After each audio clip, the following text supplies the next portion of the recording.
आप और हम सब लोगों का सौभाग्य है कि कुछ मंत्रों का जाप करने के लिए यहाँ उपस्थित हैं और कुछ अपनी कार्य सेवा देने के लिए पत्रकार बंधु अपनी लेखनी से सेवा करने के लिए तैयार हैं। मैं आप सब लोगों को ये जरूरी में कहने के लिए आया हूँ प्रशासन के आग्रह के मुताबिक कि पूरे देश में पूरे विश्व में कोरोना वायरस चल रहा है और हम सब लोग बड़े सौभाग्यशाली हैं जो भारत में निवास करते हैं और उससे ज्यादा सौभाग्य की बात है कि हम उज्जैन में निवास कर रहे हैं। और आप सब लोग ना जाने कहाँ जन्मे होंगे, कहाँ उत्पन्न होंगे और कहाँ आपने अपनी पढ़ाई की होगी, लेकिन आप उज्जैन में आकर के बाबा महाकाल की नगरी में सेवा दे रहे हैं। हमारा राष्ट्र जो है ऋषि मुनियों का राष्ट्र है, सनातन धर्म की परंपरा है और हम सब ऋषि जन ये सोचते हैं, ये मानते हैं कि सर्वे भवन्तु सुखिनः सर्वे सन्तु निरामया। हमारी भावना ये है कि सब लोग सुखी रहे और हमारी जिज्ञासा भी ये है कि पूरा देश सुखी रहे, हमारा परिवार भी सुरक्षित रहे। उससे बढ़कर के हमारे वेदों की ऋचा ये बोलती है कि वसुधैव कुटुम्बकम, जब पूरा विश्व अपना कुटुंब है, परिवार है, तो हम सब लोगों की सेवा करें और सेवा के साथ साथ मदद करें। एक समय ये था कि समाज के कुछ कतिपय नागरिक ये सोचते थे कि पुलिस वाला हमको कहीं किसी क्षेत्र में फंसा ना दे, लेकिन आज उस परमपिता परमात्मा की विशेष कृपा हुई है कि समस्त पुलिस का कर्मचारी रोड पर खड़ा होकर के उसको जीवन से मुक्त कराने के लिए खड़ा है कि तुम कहीं इस बीमारी की चपेट में ना आ जाओ, तुम कहीं मरने जैसी स्थिति में ना पहुंच जाओ। तो ये पुलिस बल, साथ में नर्स और डॉक्टर और उसके साथ में सफाई कर्मचारी गण, ये समस्त तीनों दल जिनको आज पूरा देश योद्धा के नाम से संबोधित कर रहा है, उन योद्धाओं ने पूरे देश के समस्त बंधुओं के लिए, समस्त जीवों के लिए, मैं तो कहूंगा कि चराचर जगत के लिए उन लोगों के मन में भाव है, तीस है, अपने परिवार को छोड़ के, अपने बच्चों को छोड़ के, अपनी पत्नी को छोड़ के, माता पिता को छोड़ करके, और वो पूरा परिवार रोड पर खड़ा होकर के केवल और केवल ये कह रहा है कि आप घरों से बाहर न निकलें। साथ ही आप सब लोगों को एक बात बताना चाहूंगा कि एक बुद्धि बल होता है, एक मनोबल होता है, एक शस्त्र बल होता है, एक धन बल होता है और एक आदमी का एक अलग तरीके की एबिलिटी होती है, लेकिन उस सबसे ज्यादा है हमारे पास में आत्मबल।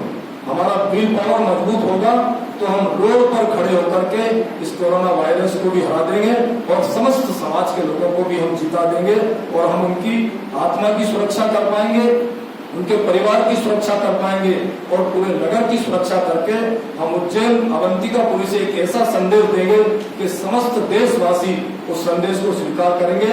और मैं तो आप सब लोगों से एक बात कहूंगा कि जीना भला है उसका जो औरों के लिए जिए और मरना भला उसका जो अपने लिए जिए, और जीता वो जो मर चुका देश, धर्म और समाज के लिए।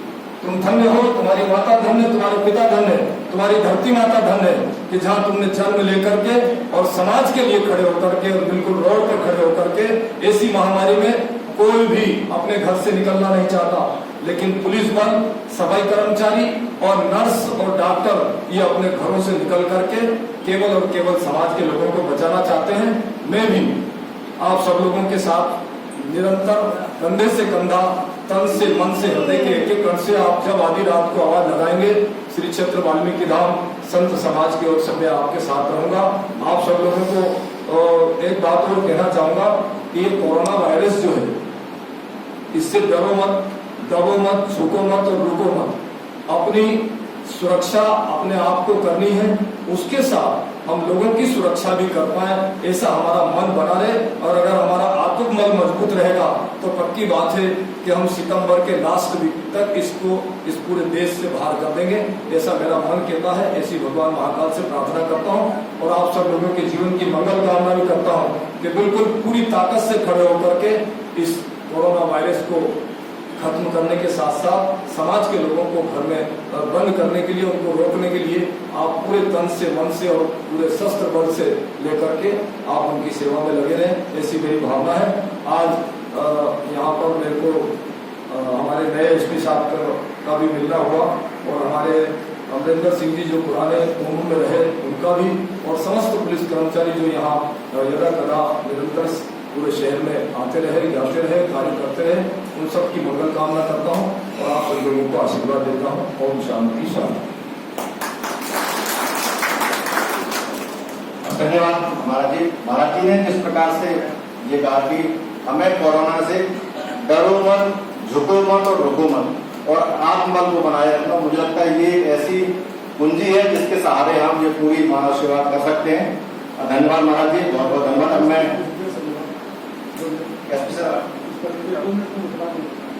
शोकेस में हमारे एडिशनल स्पीकर साहब लोग बात और करेंगे, तो मैं उनको धन्यवाद। महाराज जी प्रणाम। आदरणीय सर, मेरे साथियों, जैसा महाराज जी ने मार्गदर्शन दिया है ये वाकई में बहुत ही महत्वपूर्ण है। आप सभी साथी गांव में जिस तरह से लगे हुए हैं ये अद्वितीय है और ये सेवा जो अद्वितीय सेवा है ये निश्चित रूप से हमारे आत्मविश्वास के साथ ही चल पाएगी, क्योंकि अगर आपका आत्मविश्वास बना हुआ है तभी आप सेवा दे पाएंगे। मेरा सभी साथियों से अनुरोध है कि ये जो ड्यूटी है इसको केवल ड्यूटी ना समझें, इसको मानव सेवा समझें। इसको ये समझें कि ये ऐसा अवसर है जो भगवान सबको नहीं देता है, ये मानव सेवा का अवसर है। आप देखेंगे लाखों लोग हैं और लाखों लोगों में से मानव सेवा करने का अवसर वर्तमान में भी केवल पुलिस, स्वास्थ्य विभाग और हमारी नगर निगम की टीम यही कर पा रहे हैं, बाकी लोग चाहकर भी बाहर नहीं आ सकते। इसलिए एक मानव सेवा का एक ऐसा अवसर है जो हमारे ड्यूटी के रूप में भी उपस्थित है। तो ये पुण्य कार्य भी है और ड्यूटी भी है। तो ये सभी साथियों के लिए बहुत जरूरी है कि इस चीज को थोड़ा मन में ध्यान रखें कि केवल हम ड्यूटी नहीं कर रहे हैं, मानव सेवा कर रहे हैं, तो आपका उत्साह भी बढ़ेगा, आपका मोटिवेशन भी बना रहेगा। मैं आदरणीय एसपी सर से निवेदन करूंगा। कितने लोग हैं सभी ड्यूटी से वहाँ से अवेलेबल। सबसे पहले मैं बाबा महाकाल को प्रणाम करता हूँ, उनके चरणों में अपना सिर झुकाता हूँ और इस कार्यक्रम में पधारे आदरणीय निवेशनाथ महाराज जी के चरणों में उन्हें सादर नमन करता हूँ। इस कोरोना महामारी के संक्रमण में दिन रात मेरे साथ कंधे से कंधे मिलाकर काम करने वाले मेरे समस्त अधिकारी पुलिस कर्मचारी आपको भी मैं तहे दिल से नमन करता हूँ। देखिए, जब आप शास्त्रों में जाओगे, वेदों में जाओगे और जब हम लोग इस धरती पे अवतरित होते हैं तो ईश्वर ऐसा नहीं बना के भेजता है कि आपकी शक्ति कम है और आपकी शक्ति ज्यादा है। वो सारी शक्ति हर मनुष्य में होता है। जो इस धरती पे आता है पुनीत हो जाता है और जो इस धरती पे आकर के समय गुजार के निकल जाता है। आवश्यकता तो इस बात की होती है कि हम अपनी शक्ति को कैसे जागृत करते हैं, उसका सदुपयोग कैसे करते हैं। तो इसके दो पहलू हैं। मुझे मालूम है कि आप लोग ड्यूटी से वापस लौटे हैं, आप लोग थके होंगे, ये अवसर है 5 मिनट बात करने का, तो आप सबसे मैं बात करना चाहता हूँ। महाराज तो आवश्यकता इस बात की होती है कि हम अपने आप को पहचानें, हम अपने आप को जानें। अध्यात्म का मतलब कहीं जा करके पूजन पाठन कर लेना, शब्द नमा देना, ये नहीं होता है। आप लोग अध्यात्म को पढ़ोगे, अध्यात्म को समझोगे, तो अध्यात्म का सिंगल अर्थ है स्वतः को जानना। जब भी आप अध्यात्म को पढ़िए तो ब्रैकेट में लिखिए स्वतः का ज्ञान। जो आदमी स्वतः को पहचान लिया, जो आदमी स्वतः को जान लिया, उसकी आध्यात्मिक ऊंचाई आगे बढ़ जाती है। तो सबसे पहले आवश्यक है कि स्वतः को जानिए, खुद को समझिए कि मैं क्या हूँ, कौन हूँ, किस सूरत से आया हूँ, मेरा क्या कर्म है, क्या कर्म नहीं है। और ये तब होगा जब हम अपने आप को पहचानेंगे, जानेंगे। जब हम अपने आप को पहचानने और जानने का प्रयास करेंगे तो हमारी जो अंदर की शक्ति होती है, जिस शक्ति को देकर ईश्वर ने पैदा किया है, वो शक्ति जागृत होना शुरू हो जाती है। वो शक्ति जागृत होना शुरू हो जाती है। तो ये आप दिमाग से निकाल दीजिए। सबसे पहले आप सबसे मेरा प्रार्थना है कि एसपी साहब है, इनको ज्यादा ताकत है, इनमें ज्यादा क्षमता है, ये ज्यादा महत्वपूर्ण है। ये हमारा कांस्टेबल है जो कम इम्पोर्टेंट है। मेरे लिए इस विभाग के सारे अधिकारी कर्मचारी तो यही इम्पोर्टेंट है जितने मैं हूँ, जितने हमारे एडिशनल एसपी हैं, जितने आप लोग, क्योंकि क्षमता सब में बराबर है। कोई आदमी अपनी क्षमताओं को पहचान नहीं पाया, कोई आदमी अपनी क्षमताओं का भरपूर उपयोग नहीं कर पाया, तो आप उस पौधान पे हो। कोई आदमी अपनी क्षमताओं को पहचान लिया, शक्ति को जान लिया, समय पर उसका सदुपयोग कर लिया, इस पोजीशन पे यही अंतर है और कोई अंतर नहीं। ईश्वर ने आपको इस लायक नहीं बनाया है कि आपकी क्षमता कम है, आप इसी पोजीशन पर रहोगे, ऐसा बिल्कुल नहीं है। ये बात इसलिए बोल रहा हूँ कि आपको अपनी क्षमताओं को पहचानना पड़ेगा। आप में वो क्षमता है, आप में वो ताकत है, आप में वो शक्ति है कि आप हर कठिन परिस्थिति से लड़ने में सक्षम हैं। तो मेरा प्रयास है कि आप आपकी क्षमताओं को जगाना और आपकी क्षमताओं को बताना। देखिए, ये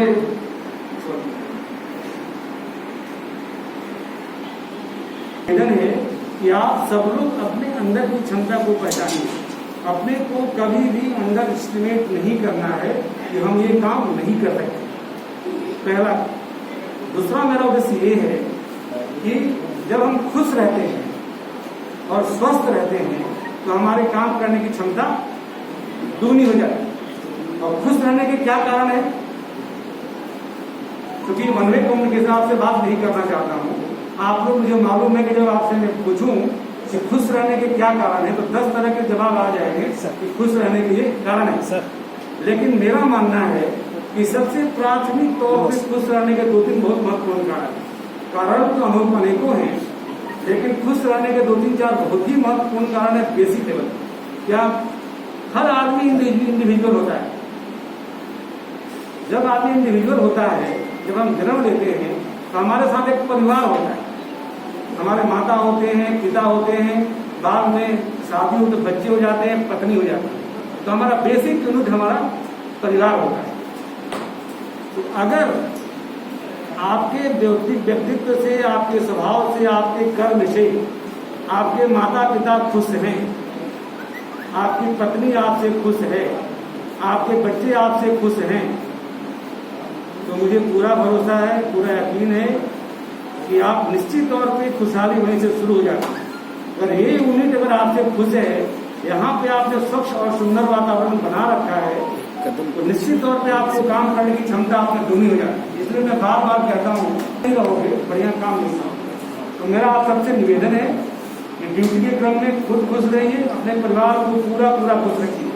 8 घंटे की ड्यूटी है, उसके बाद का समय आपके परिवार के लिए। जो परिवार का पूरा ध्यान रखिए, बच्चों का ध्यान रखिए, माता पिता का ध्यान रखिए, पत्नी का ध्यान रखिए, दादा दादी परिवार सबका ध्यान रखिए। अगर वो यूनिट आपका खुश है तो सब कुछ बढ़िया निकल जाता है, आपको काम करने की क्षमता दोगुनी हो जाती है। देखो भाई, कहा जाता है दो ही चीज है इसमें, मन में सब कुछ है। अध्यात्म में क्या है? मन को समय बहुत तेज गति चलता है। तो जो मन को कंट्रोल कर लिया तो सकारात्मक रूप से काम करना शुरू कर देगा। कहा गया है कि मन ही मन को जानता। आपने सुना कि नहीं सुना?